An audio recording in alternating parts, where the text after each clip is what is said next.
Hey y'all, it is March the 24th,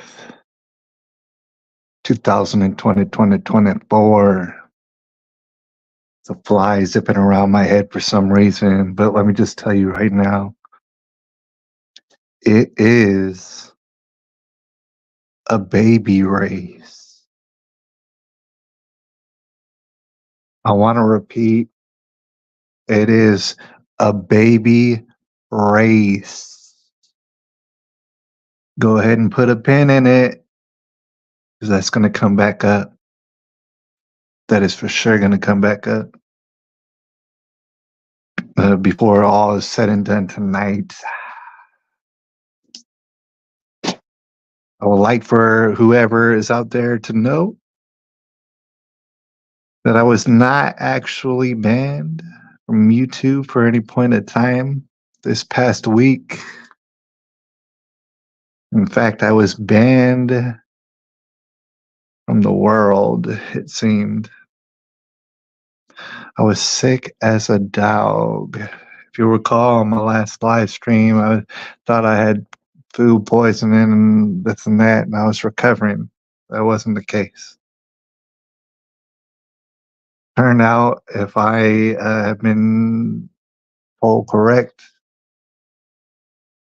that I got the stomach flu, and it's been going around. They call it a stomach bug as well. It's little bugs, I suppose, in your stomach, and they are devastating to you. I can't say, actually. I mean, I food poisoned myself. The whole anti-family New World Order plan. Father hated. Hey, Alex, hold it down. Hold it down real quick. We're going to get a word from Alex before we get up out of here.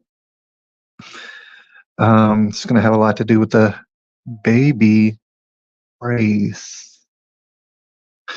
So it turned out I had a stomach flu, which was something that it came back. It never left, really. Came back and with the vengeance. And it's been plaguing me and it's been terrorizing me. For all up until right now, we're talking about since late Saturday. Last Saturday, your boy has been getting it and receiving it by way of stomach influenza or whatever they call it. It was freaking terrible. And, up until perhaps today, in fact, your boy been debilitated, if you will. Some people say that I feel pain more than other people. And perhaps that's the case. Couldn't hardly think, focus on anything. I was really, really in a bad way. And in fact, it, in a small sense, reminded me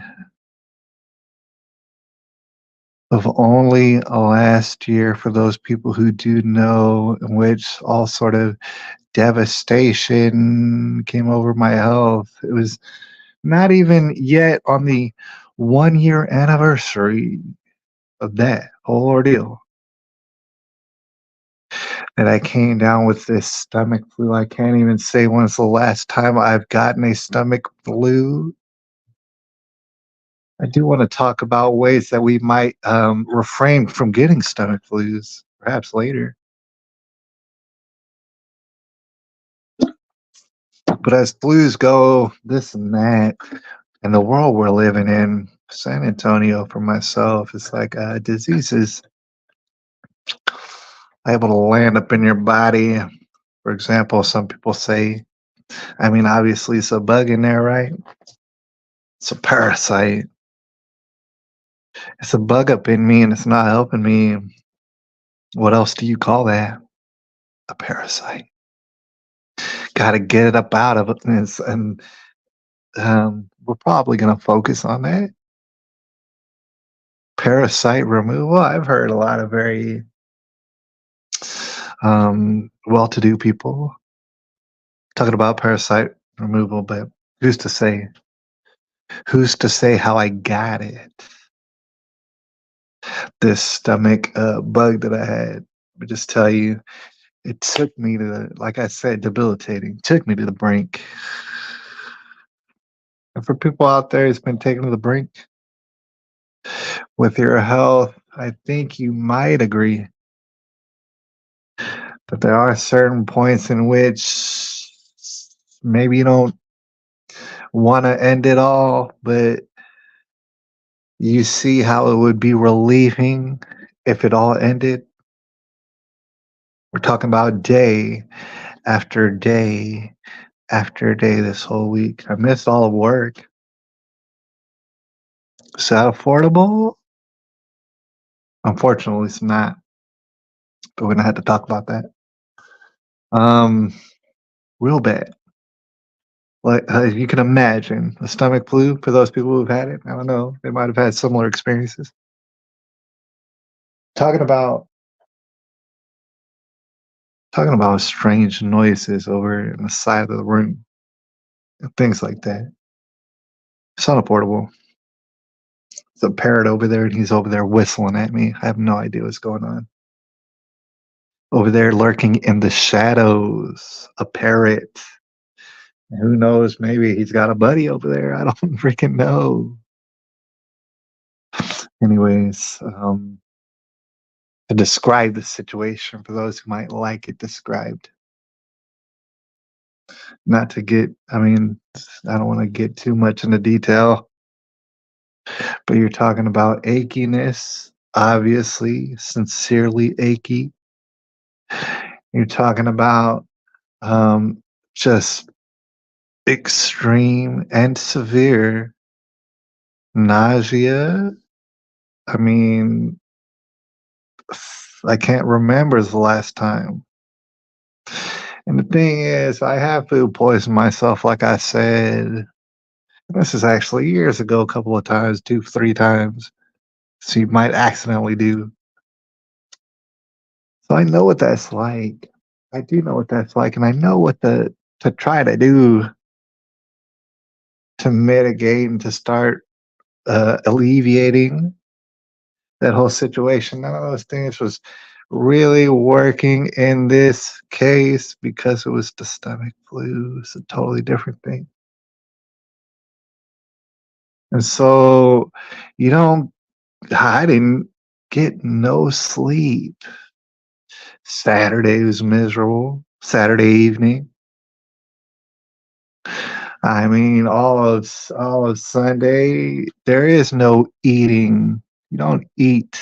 You just be in pain and nauseous. It seems like it might be getting better, but you don't think you can make it to work on Monday. It's terrible. You had to call in to work on Monday. And then you feel like, okay, well, you should probably be coming back on Tuesday. Things are getting incrementally better, and you feel terrible.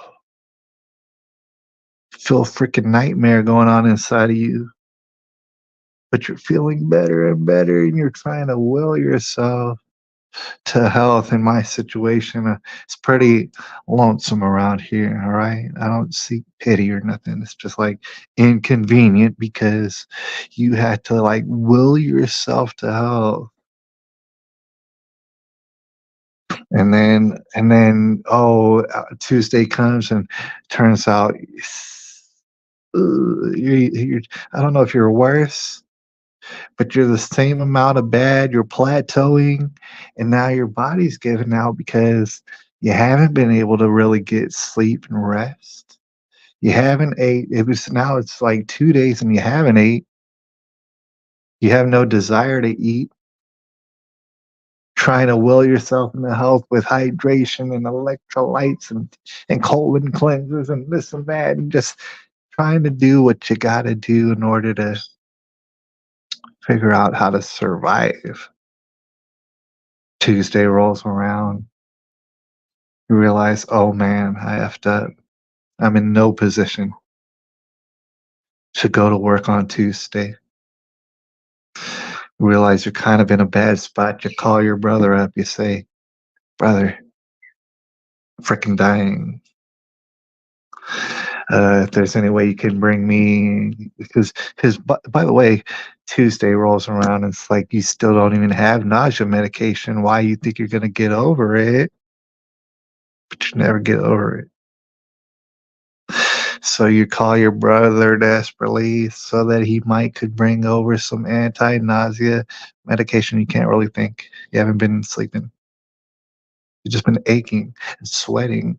You've been having to take hot baths because you're so achy and sweaty, and you really can't eat and stuff like that. You're starting to look all sort of broke down. Your brother, he gives you the nausea medication. He gives you, a couple other things to get you by, and he says, here you go. I gotta work now. Why? Because men go to work. I see somebody up in the building. They better not be tripping, but men go to work.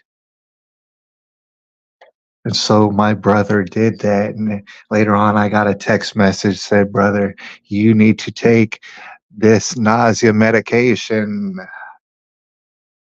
But if this nausea medication does not work within an hour, because it's extreme, all right? And it was an extreme dose of nausea medication. It's prescription strength, all right? Did not work. I mean, it kind of worked. Made your boy a little bit, a tiny, tiny bit less nauseous. But it was at this point that your boy's rendered so weak that even his fingers started to get tingly. Now you got heart issues and your fingers start to get tingly. It's kind of concerning. Okay. And your feet and stuff like that. He said if it's not good within about an hour, you need to go. Mind you, your boy had not hardly done too much between Saturday evening and Tuesday morning. So in this instance, for whoever would want to know, it was at that point, Tuesday morning, that your boy realized he had to go find out if he was going to die, all right, because it's getting real bad. Wound up taking an Uber. So my car's broke down. I would have drove myself like I did last time. But I got to fix my car a little bit. Hmm. Called me I think it was a Lyft actually, Uber, this and that technology. They were like, "Oh, you can't log in. Oh, you can't get a ride." I'm like messing with Uber on the app. I'm like, I'm about to die. I need you to I need you to just get me to the hospital, and it wouldn't. It wouldn't. Luckily, of course, at this point in time, there's an alternative called Lyft. And somehow, some way, they were able to use my credit card, get me a driver. In fact, you know, coincidentally enough, the driver happened to be like a couple minutes away by the time I was able to figure out Lyft. I mean, I could like see on my phone where the driver was at. He was like 2 minutes away. And so he got there, lickety split. I had a nice talk with him actually over there going to the hospital. I let him know because he didn't know that we were in fact going to the hospital and that something was deeply wrong with me. And we actually had a pretty nice conversation on our way to the hospital, in which your boy made it a little bit more understandable as to why he was there actually so quick. Why he was there so quick. There's actually not very far away from me a senior living area, as you might expect. You know what I'm saying? I'm sure they're everywhere. They're peppered everywhere. And there's two people up in the building. Oh my God. You're coming in and you're like halfway done with the story. You're going to have to double back later. I got stomach flu, almost died. That's why I haven't been here. I don't want to I'm not bragging about it. It's terrifying. All right. So I had a conversation, actually the conversation I had with this fella taking me to the hospital, and actually for that temporary little while, and then we're talking real quick, get me over to the hospital. It's like 7 minutes, maybe. Got me over there, lickety split. We had a conversation. Apparently, he had just got done dropping off somebody to the senior living area. Okay, and oddly enough, there's a story. He told me a story before the 7 minutes were over. He told me a story about the person, because unfortunately, this person, um, believe it or not, senior living, those kind of like condos. This person he had just dropped off. I think he had came from the hospital or something, or I don't know if he came from the hospital or she was just telling him about her ordeal over the past number of weeks. Perhaps she had to go to the hospital and be observed and brought back. I forget what he said, but he explained to me that this lady who he dropped off, an older lady, long story short, wound up getting herself into a car wreck at like 3 a.m. Let me tell you something. This is San Antonio, Texas. And for some reason or another, it's the world capital of drunk driving. I don't know if anyone thinks I'm joking about that. I'm not. I'm sorry about that. That scared the crap out of me as well. This speaker here will turn off and I won't even know. We're going to listen to Alex Jones later, but not right now. Maybe a little bit. And something that he had on earlier just today. I mean, just today. And it's honestly the most important thing in the ever loving world. I'm not exaggerating that. I mean, it's like I'm talking about the most important thing in the world. Not now. Not now.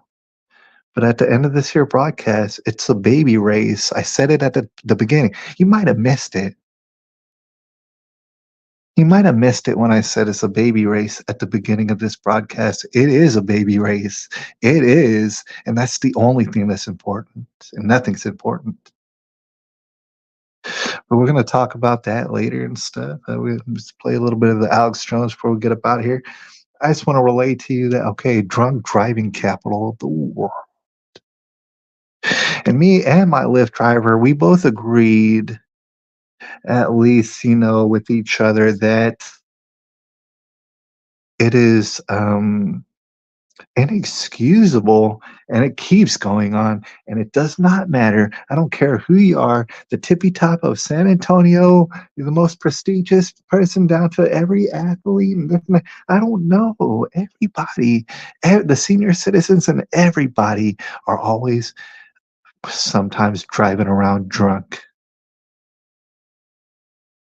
And these sick perverts have the nerve to point at each other and say, "Oh, you're driving drunk. Oh, no, you are, because that's dangerous." It's like you'll all be driving drunk.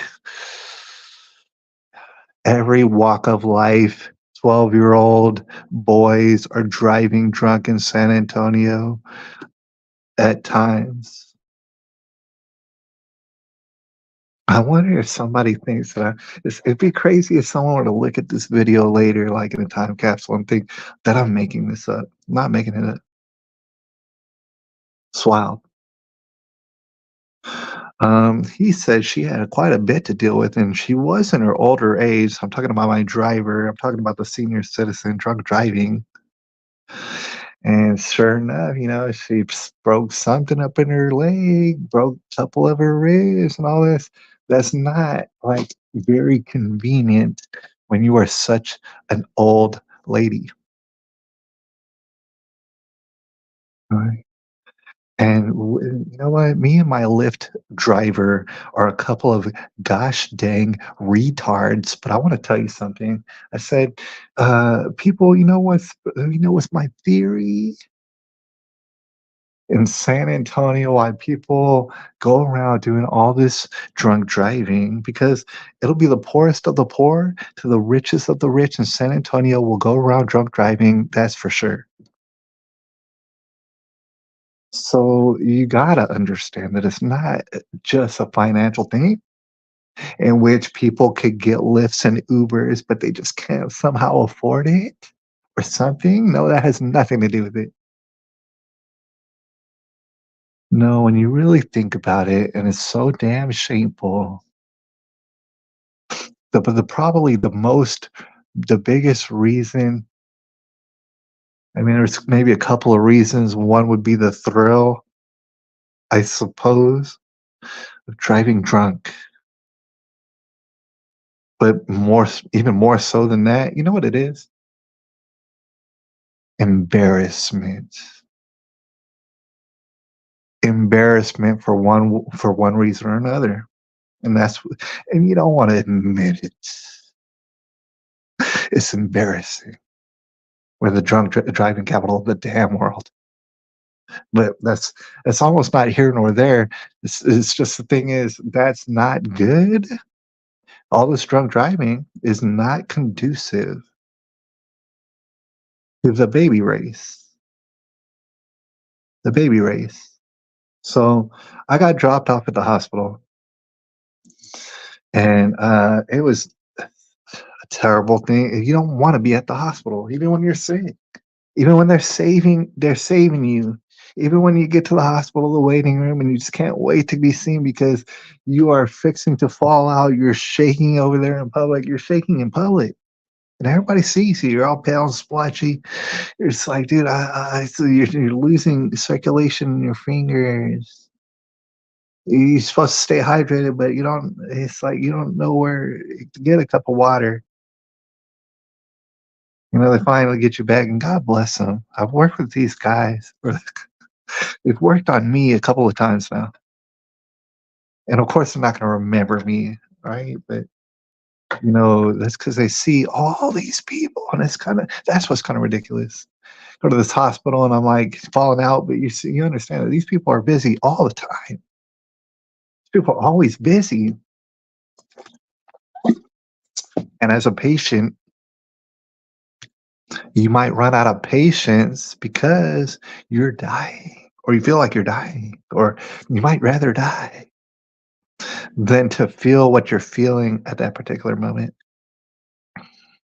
But truth be told, at least where I'm at, it's like they got a little bit of class. At least a little bit. They managed to save my damn ass 2 times now. So they did it. They did it. I can't say that they didn't do it the best that they could have possibly done it. Meanwhile, I had a miserable time the whole time up until I was discharged. And when I was discharged, it's like they were able to make the nausea go down. They got some even more hardcore stuff to pump up in you, make the nauseous go down. And so at that point, the nauseousness was, is quite large, and then it was brought down. Thankfully, IV potions shot up in me, in which I agreed. I wanted the IV potion with the saline and the whatnot. I needed it, and so they pumped it up in me 2 times, 2 bags. I needed 2 bags. Your boy needed 2 bags. Shout out to whoever's up in the building if they leave a comment or whatever. It's a baby race, and I'm here to tell you.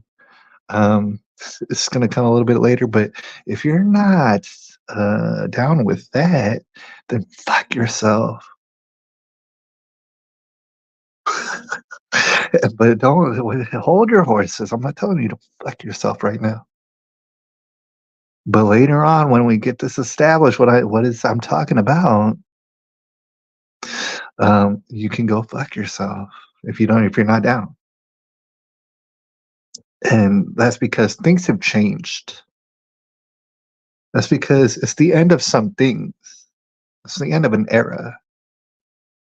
And therefore, it's the beginning of a new era. It is a baby race era. We're going to talk about it here real soon. So, get discharged from the hospital. Your boy, he's not thinking. He knows he's not. He's like having out of body experiences. He's not capable of thinking and focusing well. Oh my God. See, I already know El Nino, he might be down for the baby race. The baby race. And I want to talk about it with some more detail because I want to be clear about what this is. He says he fucks with it on YouTube, but he did it with an X. Shout out to X.com. It's a baby race. So, not even thinking, wandering, they don't know. Hospital assumes you have loved ones coming to pick you up. And perhaps you do. Perhaps you had some people that you could call, but you just don't even feel like it. Why? Because you don't want to talk to them. Not because, oh, you're such a hater, but you're freaking dying. And the last thing you want to do is talk to some people right now whom are going to annoy you. So I stumble about the hospital. I remember that I got a Lyft app on my thing. I hit up the Lyft again. You're at the hospital. So what I wound up doing, I can't think straight. Is I'm thinking if I call a Lyft to the hospital, it's a good chance he's not going to have any freaking clue. This is a big place. There's all sort of entrances. Pops, see, it doesn't matter who comes to mind, but you're correct. But there's more. It's like, dude, whoever is going to ask me more than two questions, that's more than I can afford at that point because, like I said, I mean, I've been dying at that point, and the situation isn't fully resolved. And I know it's only temporarily resolved as well, and I'm gonna have to get some more remedy before long. All right, they let me go. They said, "Oh, you got some loved ones, right? Get out of here." And I said, "Yes," because at that point I didn't even care. I was like, "I don't care if I walk out into the night. I want to get out of here." All right, bring back pleasant memories from last year. Um, I mean, it says he's a madman and he's laughing like a madman, and I can't take it. I like this while cooking. What's he cooking up? I'm gonna want to know what you're cooking up over there. I just had me some chicken soup with some rice and beans, just so that y'all know I've been getting my appetite back. It's been a struggle. We're talking about Tuesday. Get discharged from the hospital. They gave me a prescription I still haven't turned in. And the thing is, I might want to turn it in. Even though it seems like I'm on the mend, it seems like I'm kind of back. It kind of does seem like that. I don't want to jump the gun, but I still probably want to pick it up. The thing is, I went down there without my insurance card, maybe like a day ago, because my brother had given me anti-nausea medication. I already had some. In fact, they prescribed me at the hospital. They prescribed me with anti-nausea medication that was, in fact, only half the dose of the dose that my brother had given me. So I was completely fine with just not even picking up the prescription until recently. I was going to go pick it up. I wanted to see how much it would cost. They said about $60 because I didn't have my insurance card with me. Now I do have an insurance card. God bless. Thank God. Thank God. Thank God. Because had this happened at like any other times, your boy would have been asked. I only barely just got this like insurance through this temp agency I'm working at. While I'm working this job, I do.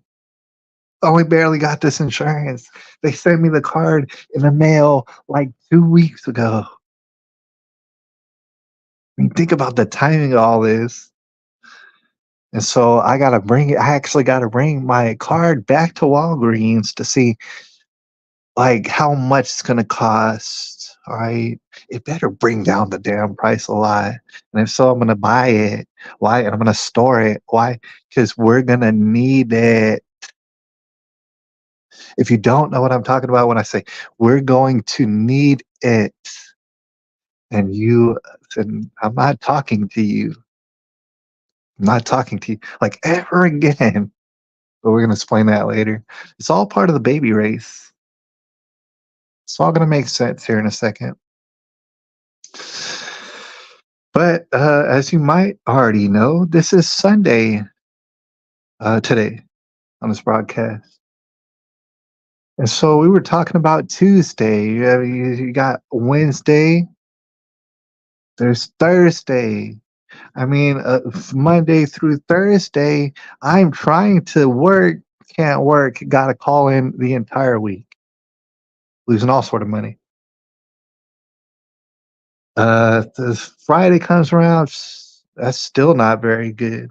Your boy really wasn't all that good. I mean, he's doing what he could to to will about his own health. So taking little short walks, trying to be as active as possible, while at the same time making sure I don't exert myself, and I also get much more rest. In fact, like little short walks and this and that, getting fresh air, trying to get some sunshine on me and stuff. Hydrating. I'm hitting it with the electrolytes and everything. Even with all this, and then start implementing in vitamins, some of that vitamin C, some of that vitamin D. I just so happen to have some of that vitamin B, and all this. Just trying to take in all this. And your boy hasn't really been back on Earth since today. Since today. In fact, I was starting to wonder. I was starting to wonder because if I have to call into work tomorrow, do you know that that's like the end of the world, basically? There's no possible way. I mean, that'd be grounds to just go ahead and lay down in a ditch and die. All right, but luckily, I do feel good at this point. I feel real good, and I want to keep up the momentum. I don't want to jinx myself and thank God. God is the only reason why I feel good right now. And the thing is, to feel good, that's what I'm finding out about myself or the world. To feel good, knowing, and I'm being reminded personally, to feel good, but not be pursuing the baby race, in which we're going to describe here in a second. To be doing both those things at the same time is uh, it's just unthinkable. It's just because we take feeling good, we take not feeling like a nightmare inside of our physical body, and then after that whole ordeal, God blesses you with feeling good, even if it's just temporary, with feeling like it's not a nightmare in sight. You don't have to feel great. You don't have to feel like you're high on drugs. To feel good and you're not participating in one way or another in the baby race is you're all fucked up. And I'm not sure what's a better way to even put that. It's real gay and homosexual. So we're going to talk about it. And the thing is, shout out to the homosexuals out there. You know, got a problem with y'all, but it is a baby race. So all that time goes by. Slowly, your boy has made it back to the state that he's in right now. I mean, the thing is, I look like night and day. And as this whole ordeal was going on, like it's the end of the world, metaphorically for myself. Again, As this was going on, I just could not even help. See, the thing is, I didn't have no ability to like really see if you were to tell me to do long form math and stuff like that. Oh, dude, and like remember people and like what they've done. No, hell no, dude. Like I was just, I didn't have much capacity for focusing. However, in this day and age, in 2024, call it what you will, I did have access to like the nightmare that is what's going on around us now. As I've stated before, as people, the people who I run with, they already know. They already know what it is. We're not headed towards the WW3. The whole World War III, that whole World War III, I've been hearing about for 30 some odd years. We're not, that's, and people are tripping and slipping. A lot of people are tripping and slipping, myself included, and especially up until now, it's being revealed. It's all being revealed. So while I'm having the end of my world, I noticed that the only thing I can really even focus on is somebody maybe distracting me by telling me what's going on in the world, because that's honestly what I'm entertained by. What's going on in the world? Shout out to El Nino. I mean, there's not a lot of people who's like us. I mean, there are a lot of people who's like us, but we're far between. I think we know that.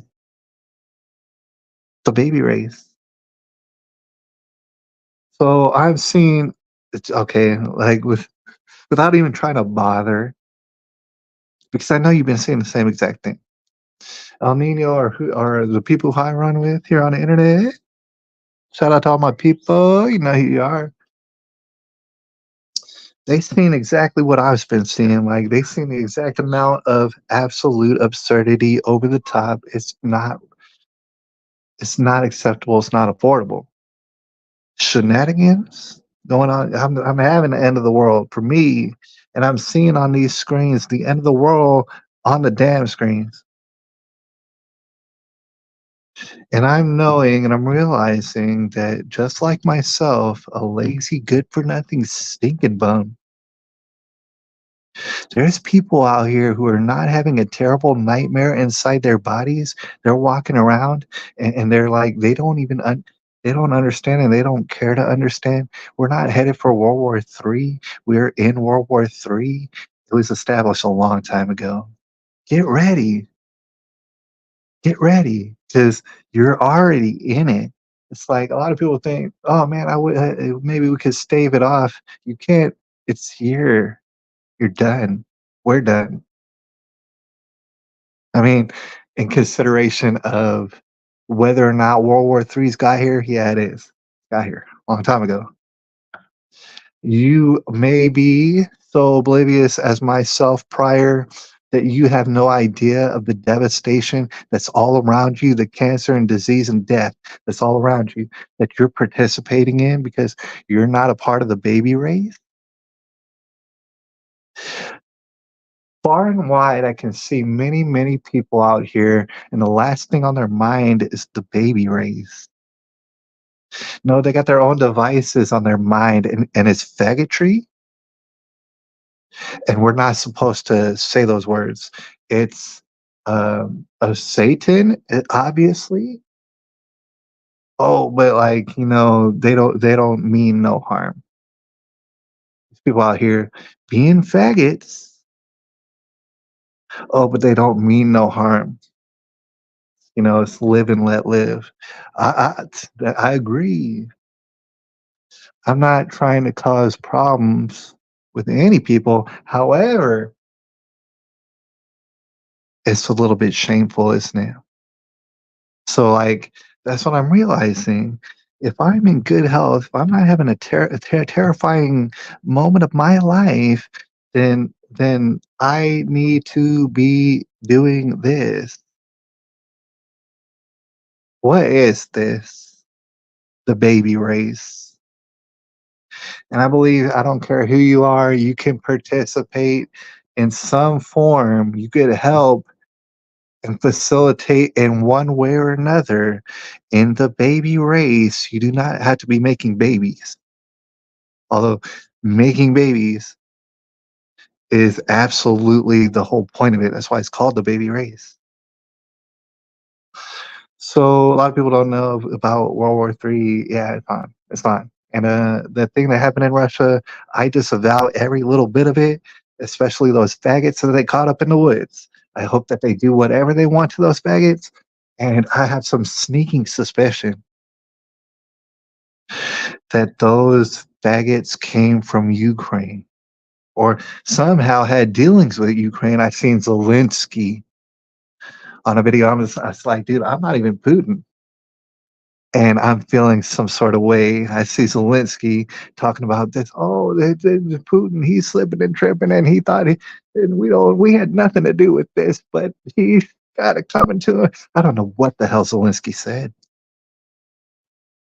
but I can tell you right now, Zelensky has no participation in the baby race. He is a fat, and he's not only just gay, but he's meant to embarrass everybody with this gay pornography in public or something. I don't know how.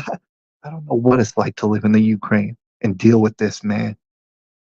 Shout out to Gonzalo Lira. May he rest in peace forever. Zelensky is taking people from all our lives. And instead of coming on a video, and I want to see Zelensky say, this thing that happened is inexcusable, and we need to start talking ceasefire because this is outrageous, and this should never ever happen in Moscow. I didn't hear him say nothing of that. No, he was talking some trash. No, Zelensky was talking some trash. And then you got people over with this Israel Palestine thing, choosing sides and this and that, doing what people do, mind you. Shout out to Candace Owens for those people like who don't maybe haven't heard. A lot of people have heard. A lot of people have heard.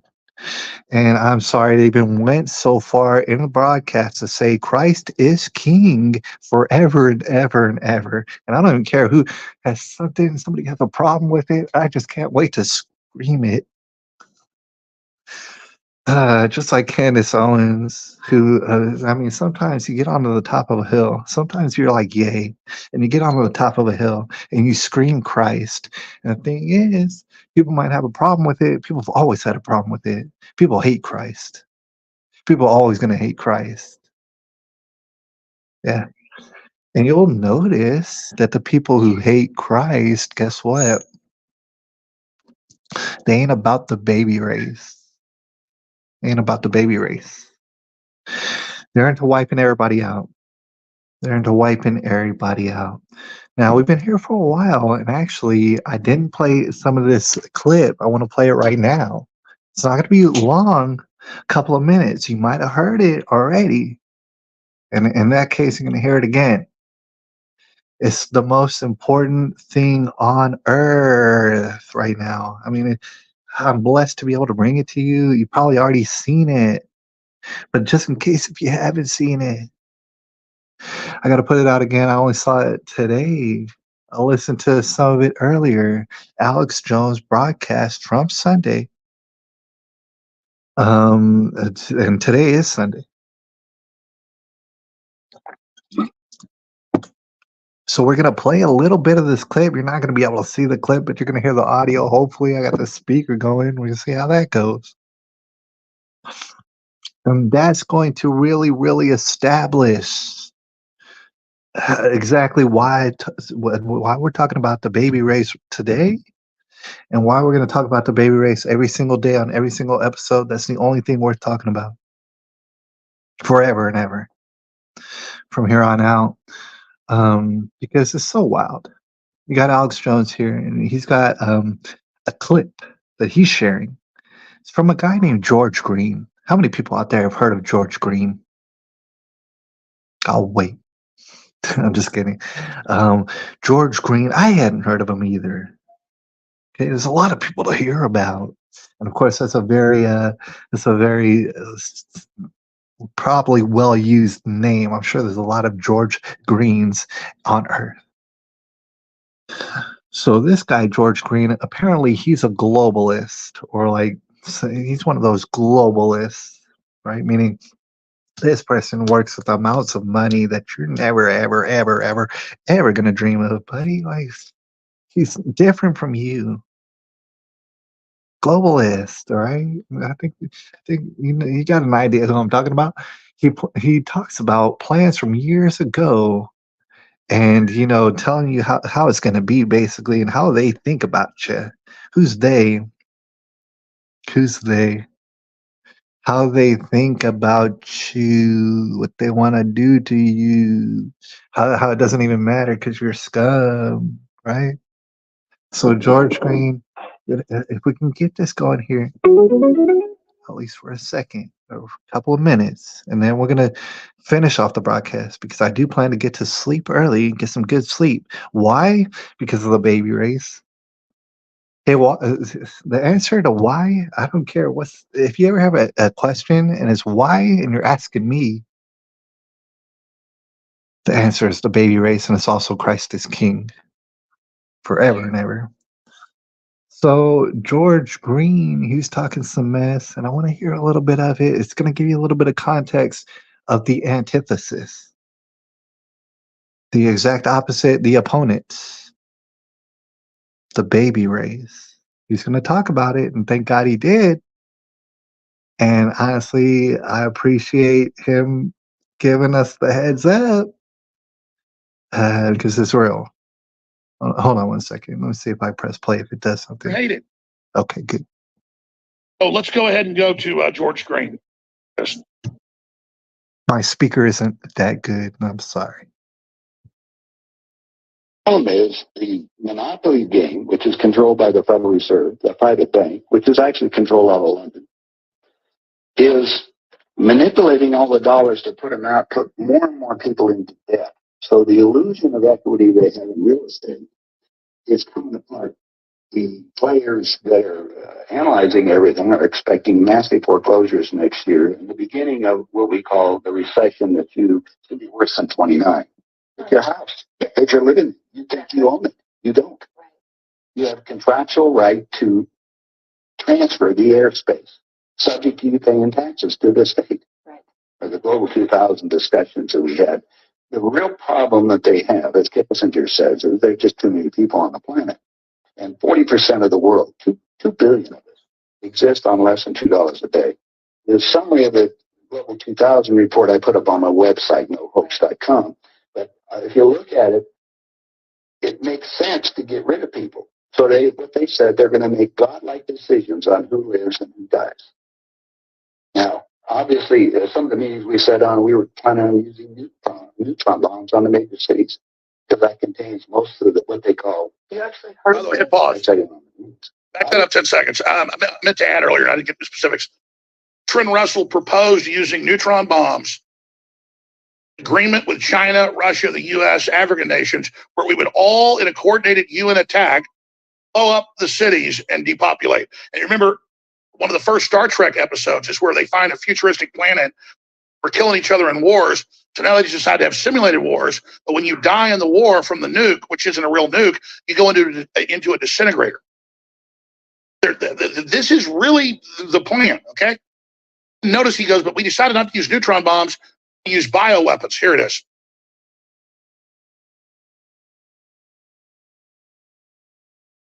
You have a computer bomb on the major cities because that contains most of what they call. You actually heard this? I said it on the news. I was in the game big time. In fact, I was making such a mess. They decided rather than kill me, which they could, they just invited me into the inner group and asked me to be the finance chairman. At that point, I probably would have been in, Secretary of the Treasury or something, whatever they wanted to do with me. But what I was doing prior to that, so, making it right, I would volunteer to become a president of a company, and I go in and liquidate. And we get rid of the expendable containers. That was my job. Expendable containers meaning human beings? That's right. Yeah, it's amazing. That's Well, the that's the inside terminology. vernacular, wasn't it? Oh, well, that's what we used at that time. I mean, it went from there to useless eaters today. So you're happy with it. You're a human resource. So, all you are is part of the commodity. Even in the business sense, you look at it, you have a cost. Labor. What is labor? Human resource. Right. When you're going to put together some kind of product. Well, the inside of the game, when we started using neutron bombs, today they figured that biologicals are much cheaper. Mm-hmm. They're still planning on, the plan is to get a war started in the Middle East. And they're still planning on using a neutron bomb or one of the bombs that they've got developed on Israel. And that's to begin World War III, which is all in the cards. And it's going to happen. They even put a monument up to this whole program. It's called the Georgia Guidestones. Oh, yeah. Outside of Atlanta, and they've got it all set down there. It's all in 8 languages. They want basically it's fait accompli as far as they're concerned. It's just to get the thing going in the Middle East, and it's not going fast enough. I mean, Carter put this thing in, so we have the Plan 2000, the war starting in the year 2000 in the Middle East. Right.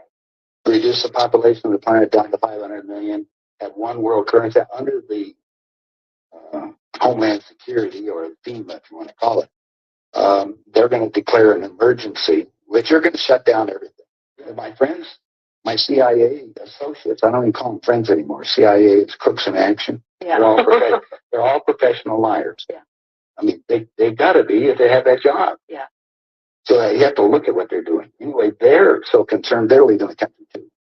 Most of them are going to Latin America. Meanwhile, they're closing in every day right now, just closing in to make it so we're going to be set up in these enemy prisoner war camps. I published a book. It's called Chaos in America. In it, I was asked to build an enemy prisoner of war camp. I put the contract in this book. So you can read it for yourself. This is in downtown Las Vegas, right on the railroad tracks. It says enemy prisoner of war camp. They're all on top. And they're building them all the way across the United States right now. Bush signed an executive order taking the old forts and the army places that we shut down to get those organized to hold the so-called dissidents. Now, what's the definition of a dissident? And the problem is that we're going to enslave ourselves because most of the people want to keep having food coming in, and you're going to follow the line. You're just walking yourself into your own prison camp. Then we're going to come down to the extermination, just like World War II. Right. Well, Phil and I have lectured together. I know Phil. He's dead now. Yeah, I know he's dead. And so what about what he was saying about the number of bases at that time? I think it was 129 bases before he died. Underground had already been built. Was that all for the elite? Yeah. Really? What are they going to do with the rest of the people? They just get rid of them, leave them above ground and be radiated. Now, my son happens to be a nuclear physicist. Spent the last 3.5 years in a secret city in Russia. They're about 12 years ahead of us. They have 22,000 nuclear warheads. And of course, we're the target. The Soviets had 3 nuclear submarines on the west coast and 3 on the east coast. They're about 2 football fields in length, 5 stories tall, and they all are nuclear powered and aimed at our major cities. What's going on? Well, because the plan is the northern hemisphere is where they're going to release the nuclear bombs, and the theory was that the winds from the North Pole that are coming down, because that's increasing drastically, will go to the equator, and there will be very little spillover because of the reverse of the wind because of the southern hemisphere. Okay. So therefore, the nuclear radiation here will be a lot more than the southern hemisphere. And this is a fait accompli, you believe? Oh, they think so. Oh, yeah, they think they've won. That's the reason why they don't bother about me talking about it. They don't care whether you know or not. What are you going to do about it? And you have no idea what China is until you go over there for yourself. With 1,300,000,000, you understand, almost, a little over 4 times our population. It's, I spent some time over there and I had some government friends. They think what they're going to do is let the West go have its fight. And then they want to clean up. They say it's been 5,000 years. We want to run the world when we get to. And what they're doing, acquiring all the assets. Mm-hmm. They figure that Canada and the United States, the property there will, the food growing areas will be enough to take care of their people. Mm-hmm.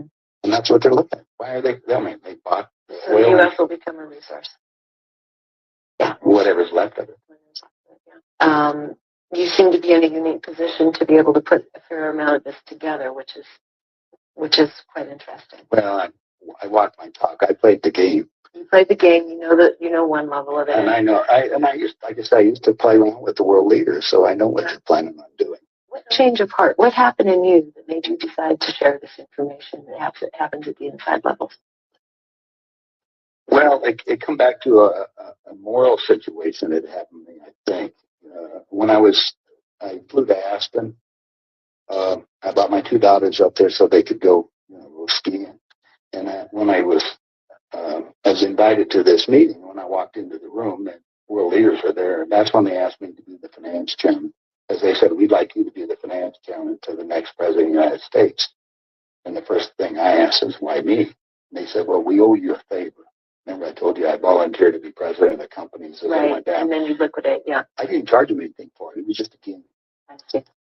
And anyway, that's what they said. So I thought you'd be good on the team, yeah. I'd be good. I'd be a team player. I just did it because it was, another one of these things. So next thing I asked them, I said, well, wait a minute.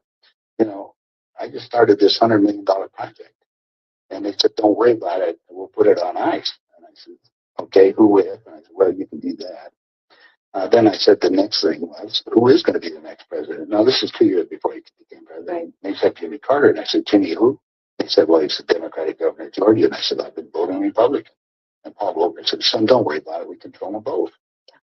And I said, well, I got the next question. Is what does a finance chairman do? I haven't been doing that. I've been playing all this other stuff. They said, will you sit down with Ted? And so I sat over with Ted Kennedy. He's sitting right next to me. And Ted and I are, he's just joking. He said, George, you're going to love this job. You're really good with money. We're going to send you out to all the state Democratic functions to raise money for the National Democratic Party. And he said, you're going to meet some real foxy ladies. Just then, my daughter walked in. Mm-hmm. Ted looked at me and says, wow, I want to go to bed with that. I says, no, you don't, Ted. That's my daughter, and she's 14. And his response to me was, I don't care. Mm-hmm. I was livid. I really didn't know what to do. So it was that moment. Well, wait a minute. That was part of it. Yeah. I got up. I walked across the room. I then talked to Pierre Trudeau and his wife, who was the Prime Minister of Canada at that time. Mm-hmm. And I'm sitting in front of them was a little half cigar box full of white powder. Now I'm looking around the rest of the room. I said, my God, something hit me at that point. If the world leaders have to resort to this, I don't think I want to be part of this thing. Mm-hmm. I mean, even to the pollution and getting everything else, they're talking about getting rid of all the other people. I mean, I was raised in a packing house and slaughtering animals, and you get to the point where people are just animals at that. And then I found out a little bit more about the details of the Plan 2000, of the annihilation of the entire planet. I said, I got to stop these people. There's something there. I mean, it's just. We'll be right back. Stay with us. Right. I wonder how good the audio it came through. I'm going to find out eventually. I'll check out and find it out. I know my speaker isn't the best. It cuts off like the very beginning of sentences, and sometimes it's kind of hard to hear. But, assuming that you did get some of an idea of what George Green was talking about. It's this world that we all know exists in which, people gallivant around and they mess with hundreds of thousands of lives through the corporate world. And obviously it does exist. You have a George Green who claims to have ran with that sort of crowd, devastating all sort of people out their jobs. Why? Because these people are like human resources. They're here for our benefit and they're for nothing else. These people. That's how these people's mindset is. And I don't know if you caught it at the end, but George Green talked about the fact that he's raised in a slaughterhouse business and stuff. Kind of gives you an interesting perspective about people. And perhaps they're expendable. In fact, perhaps they are scum. In fact, they're in the way. It's a dynamic that I might want to suggest. It's been alive throughout all of recorded history. Real briefly, recorded history is only a little tiny part of history. All sort of history was going on and it has been hidden from us, obviously, by these fiends and these perverts and these mother effing faggots. All right, so these people, they get up to certain echelons that they don't look at you the same. In fact, I've noticed it's like, it's kind of what's interesting about business out there. Even I deal with people, I'll see owners, I'll see this and that,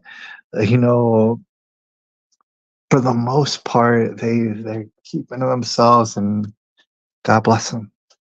They got a lot to think about. But if you keep going up and up and up in these economic echelons, now you start to get people who they don't look at you. It's like, dude, they don't have time to look at you. They don't have a time for a word that you say. They know that everything that you say is a waste of their freaking time. Why? Because in their minds, and it's all pretend, in their minds, Satan has taken over their minds. They're demonically inspired. They know that you're just nothing. You're actually a different species. Don't mean that hyperbolically. That's what they know. You're a different species. You're scum. You're a useless eater. You're actually in the way, and you're eating up their damn resources. It's all for them. You're different. You are different. And if you're not messing around with accounts that are millions and billions of dollars right now today, if you're not, and if you're not doing what George Green was doing, you are scum in their eyes. I don't care how much you love them or how much you want to worship them or anything like that. They can't wait to kill you because you're scum. You're different. They're different. They're not you. They're not you. So one thing I want to say is that in this world now, I'm figuring out that it's a baby race, and that is the solution. For example, it's very simple. You could talk about chairman, you could talk about this and that, you could talk about the war, you could talk about this terrorism in Russia, and it's terrible. And I disavow every last terrorist act of faggotry out there. It is of Satan. Some people don't want to believe Satan exists. There's only one thing that I can agree with these people on, these people of this upper echelon, is that there is no time for you. And there simply isn't. And it's tough, man. It's so tough. But it's no time for you. Who am I talking about? Because we all need to get the understanding. It's very simple. All these complexities in the world. Did you know that war has been going on in one facet or another, or several different facets throughout the world, all throughout recorded history? Did you know that? War's always been going on, it seems. And then you could imagine, you could assume that the most recent of these wars have all been funded and bankrolled. Funded and bankrolled. Who would fund and bankroll from the outside? I know names are popping up in your head. Who would fund wars? Why would you fund wars?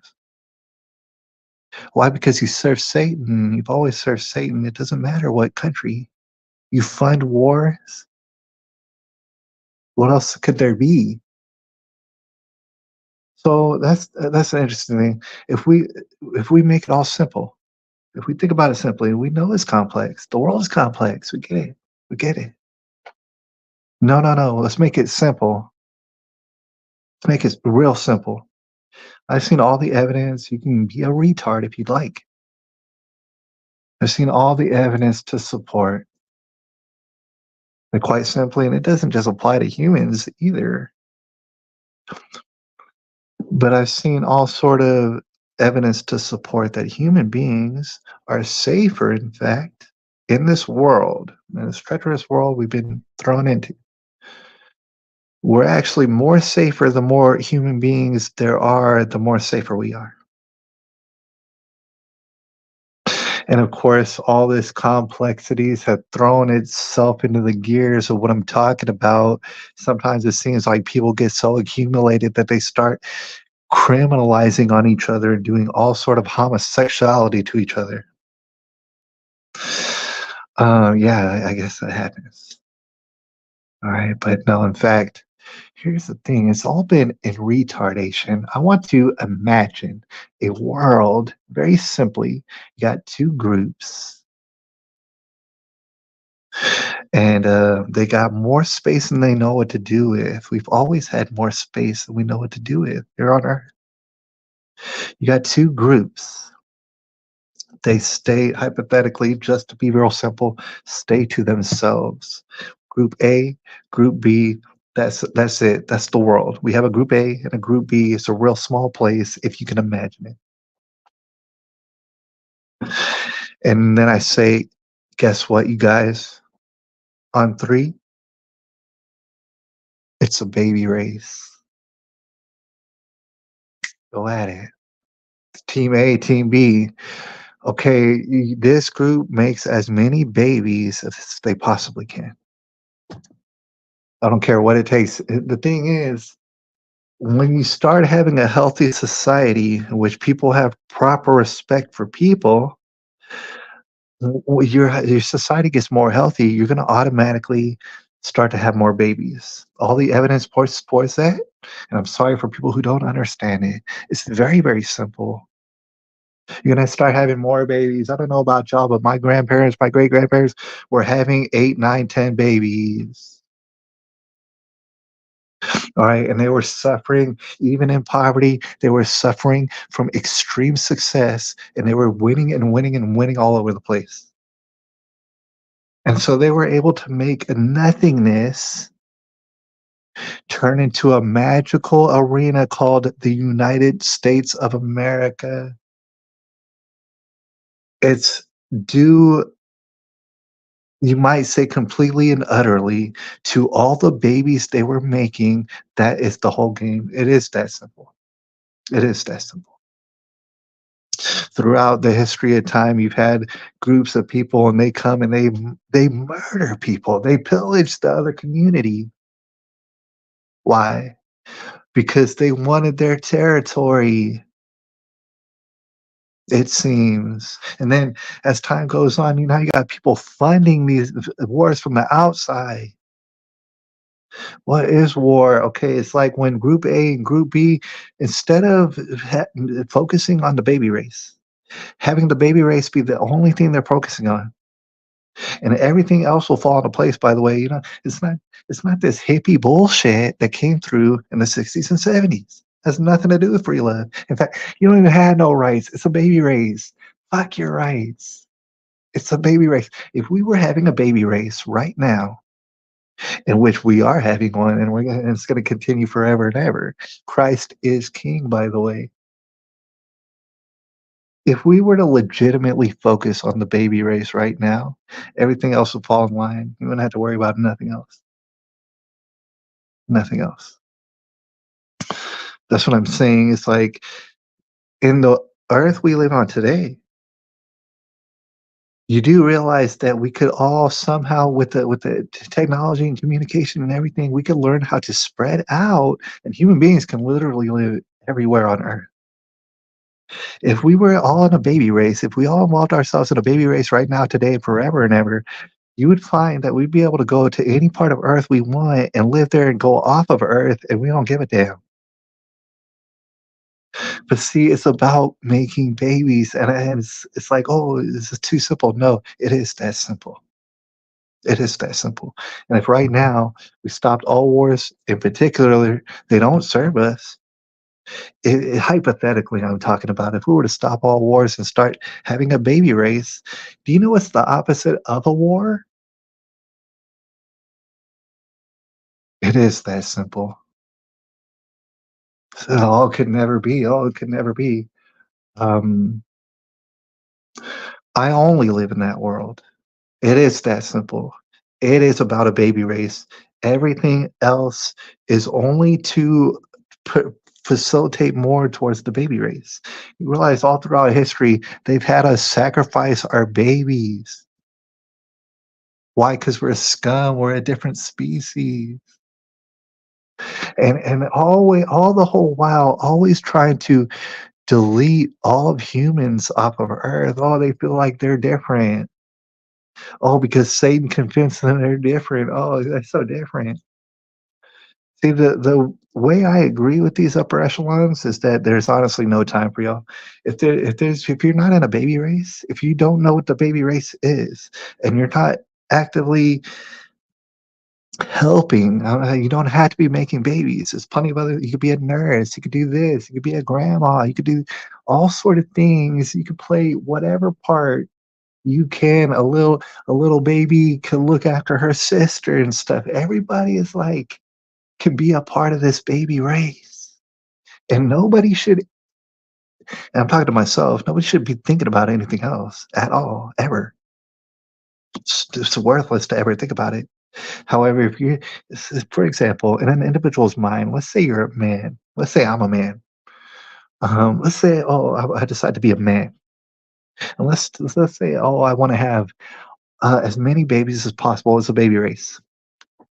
Okay, it's incumbent upon me to get in the best physical shape. Number one, that's just one, so that I could be attractive to a female. If you're not attractive to females, I mean, dude, the list goes on and on. But if you're not attractive to females, and if you're not actively thinking about how you're just unattractive, you're a stinking. I mean, you're over here chasing after ladies. You're unattractive.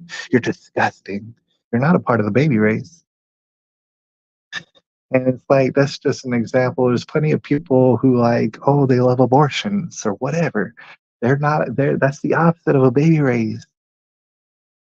So long story short, and we're gonna talk about it more. I plan to get back to y'all here in a second. Everything's changed and nothing's gonna ever be like how it was. You're not here, not on this channel. This is all about the baby raise. Uh, I wish you would say something about Christ because you're such a hater. Yeah, y'all been hating Christ ever since the beginning, and I don't even care. My older brother, and you can say whatever you want about it forever and ever. It doesn't matter. It is a baby race, and you are a faggot. It doesn't matter if you come kill me. It doesn't matter because I already said what I said, and you're a faggot forever. And nothing anybody does is going to change that. It's a baby race, and some people hate human beings. Some people, for whatever reason, they hate babies. And they like to throw rocks and hide their hands. Those days are over. Those days are over, buddy. There's one thing, and only one thing that I'm going to agree with these upper echelon folks is that there is no time for you, like I said. So what that means is you are for sure a human being. All these human beings out here are wonderful, made in the image of God, and I'll be the first one to say it. And they all deserve to have whatever fantasies in their plain pretending minds, obviously doing their best to not understand the world. They can do whatever faggotry they want. It's like, dude, I do not have time. So the way in which to make it the most simple is either like maybe I explain to you what's the baby race and you're with it. I don't I don't have 2 seconds for you if you don't. Because you're wasting my time. What's the opposite of war? It's a baby race. Are you a faggot? If so, I'm done. I cannot even entertain you. And that's how real it is. See, we got to get up out of here. I'm going to get some rest. But um, as we was talking about before with our man George Green, I want to explain out my theory of the very near future. My theory is that just like they said, I'm not like being a genius here. They were like, hey, the plan is to drop all sort of neutron bombs or nuke bombs or whatever in the northern part. You're talking about America and Canada and all this, whatever, drop bombs there, drop bombs wherever in the northern part. These sick fiends, they've already built the bunkers. We all know about the bunkers. These sick fiend perverts, and we know who they are. And God bless it, each and every one of them. They're already built bunkers, underground tunnels in cities because they plan for nuke bombs to go off here. They're actually behind schedule, it seems. So a lot of people would understand that means we're on borrowed time. This time, like people think, oh, it's gonna keep going on. We're on borrowed time. We should have. Okay, here's the thing. Their ultimate plan is to be able to go down to like South America and these places, and then whatever on the opposite side, on the southern hemisphere and stuff, they got these redoubts and all this. They need all these nuke bombs to blow up, and they think, well, if we're out of the way, then we're gonna miss most of the damage, and plus we're gonna just delete billions and billions of people. China's over there on that side talking about, man, if we just hold off these MNFers, they're about to nuke each other, and they're saying they're gonna nuke each other. And by the way, the U.S. government, just like everybody already knows, the worst of the worst scum that there's ever been on the earth, right? Ever. And do I advocate for anything Joe Biden or whatever they're not? No, I don't, because they're not part of the baby race. There's some faggot fiends, and there's some perverts and disgusting mongrels. God bless them, but I don't have time for it. I know what's their plan. My whole life, 30 some odd years, it's been plenty of illegal aliens coming around my way, and most of them were Mexican. Just looking for some opportunities, lots of them. Of course, you're going to have bad apples in there, and it's not affordable. But we didn't know any better. Now it's gobs and gobs and gobs of South Americans. Why? Quite simply, get rid of the populations in South America. Bring them up north. They're going to get nuke bombed. These people and stuff, they're like, oh, we're going to make it to where they get into a nuke war with each other, and we're going to get all these and they think they're so funny, and they think they're so clever. Real quickly before I get up out of here, my theory, and I've heard a lot to suggest this, is that if y'all did try it. I mean, the thing is, you're going to kill all this. It sucks.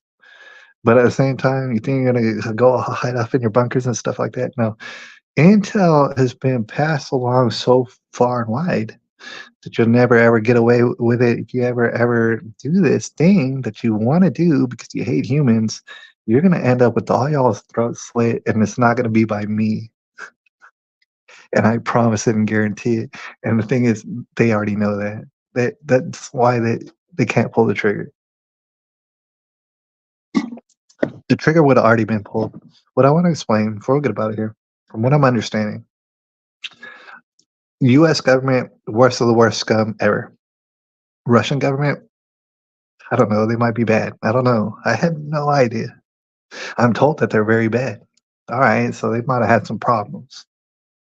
I was told earlier, and somebody correct me if I'm wrong, that Russia has a doctrine, and it's in law right now, that they cannot actually preemptively nuke bomb anybody. They can, by law, not do it. Some people might say, oh, what does it matter? Hillary Clinton might say, what does it even mean? To me, that means a lot. That means for our government to propagandize us so much, to think, oh, that Russia could be at any point going to drop a nuke bomb. It's against their law. They would have to do it all surreptitiously somehow. It's against their law doctrine to drop a preemptive nuke bomb on anybody. And so you can imagine that's why they haven't done it. That's why they haven't done it yet. And what I want to assure people is about these sick fiend perverts is, if they were capable, that's what I know for a fact in my mind, in my eyes. If these people that we're talking about, the upper echelons, if they have been capable of carrying out what they want to carry out, if they would have already been capable, it would have already been done. They're behind schedule. So you understand it. They're not capable. It has to be that they're not capable. And I'm not saying, oh, they're not capable. They're fixing to pull the trigger. I'm saying they have not been able to do it yet. The reason for that, I think about it in my mind, be it has some sort of sense. The reason that they haven't done it is because somehow or another, people are in place. This has been in place, and it is a tug of war. It is a constant battle. For some reason, there's figures of God, I would assume, in place to stifle these people's. They would have already done it. Something's holding them back from doing it. See, it's an odd way of thinking where people are like, "Oh man, how do we stop them from going to having this nuclear war? How do we tone it down? This all these nuclear tensions and all this war and all this. That's all the plan. This is exactly what they want to have happen. They wish it already did happen. They can't wait any longer because they hate us so much. But they just can't do it. Not yet. The time is running out very soon. But what I would suggest is, as us as human beings, say we all embrace the baby race. That means whatever area you get yourself affiliated with people, and y'all start making sure that all sort of babies are made. And talk about that sort of stuff later because, of course, marriage laws would need to be abolished and all sort of this and that. Trust me, it's all coming down. It's either you're in a baby race or you're in like the end of the world, and that's all there is to it. If you think you're gonna like retire and live for a long time, or your kid's gonna live for a long time, that's not in the cards. They literally have shown all their cards, and they don't like you, and they want to kill you, and they want to kill your children. They're only behind, like they wish they already done it. We're on borrowed time. Somehow, some way that there's people that's getting in the way of this nuclear disaster. So, us as people thinking on a global scale, if you were to consider the world round or flat or whatever, if you're in the baby race, you would start to think, of course, who are these people? Who are these people who's in the way of a nuclear disaster, Armageddon, which should have already happened? Who are these people who have already saved our asses and continue to do that? And how exactly could we possibly support these people in their endeavor? Because most people don't know these people exist. They obviously exist. That's why we're not blown to smithereens right now. So, how can we support these people? Who are these people? How can we support them? How can we support their movement? Before we get up out of here, I want to get up out of here right now, and I get a little bit of some of that chicken soup. I want to say, I'm America first, right? Shout out to the America Firsters. But even more to the point, being American, so-called American, that's a privilege, right? A lot of people think, oh, it's all right. You don't have rights to nothing. You're American, oh, that's a privilege. That's one of the most privileged things that you could even get. Um, Serving Christ, our older brother, that's a duty. That's a duty, and that actually takes first priority every time, forever and ever. If America means nothing without Christ, that's for sure. America would have never come to anything without Christ, and that is for sure. Because a lot of people want to go play and pretend. You can play and pretend all you want. It's a baby race. Get over there. You don't believe in Christ? Go over there. Try to have so many babies. Have as many babies as you want. Over here, the idea is a baby race. And you're going to say something about Christ, never again. No, because I can't allow for it. Like, you're slipping and tripping. You don't believe in the baby race. You don't believe in the human race. You hate Christ. It's not that you hate Christians. You hate Christ because you're such a hater forever and ever. Don't have time for you. That's just how it goes. Because we don't have time to play around with. There's people out there who are slipping and tripping. Um, There's something holding them back. We need to kind of figure out what that is. We need to bolster that up. It is a baby race for forever and ever, and there's nothing else that's important, actually. Everything else will fall in line. These people do mean to kill us. Nothing else is important. I think I've covered, I want to say I've covered everything that I wanted to cover. So I don't really want to sit here and think about it. There might be something else. And if there is something else, then I will let you know on the next live stream. But that's what it is forever and ever. I'll holler at y'all a little bit later. It is March 24th, 2020, 2024. It's a baby race here, a faggot. And I'll holler at y'all a little bit later.